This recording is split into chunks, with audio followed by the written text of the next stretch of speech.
chung khu chunga telephone achun ka dot mi ka pa chon ka du e ka lum bia chit ka du ka pa o ai le din ok le ni fan puan ai ok zong a pa chan si su ni mual phau lo in a ka zau khen zung zal si su tu ka ta kan u le pa chan u le nau ta na si su tu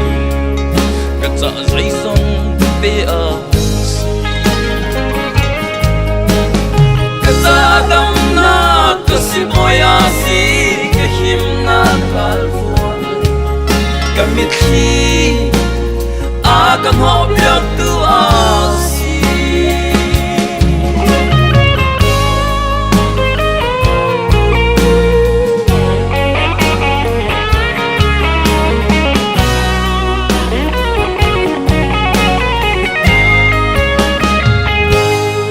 O Giêsu van chung kho chunga telephone achun ka dot mi ka nu chon ka du e ka long bia chim ka du ka nu na ka chon bia mi Giêsu Christ ka ne sul kha van tharau thiang li bom na thong in bial ta ka tim hrim hrim lo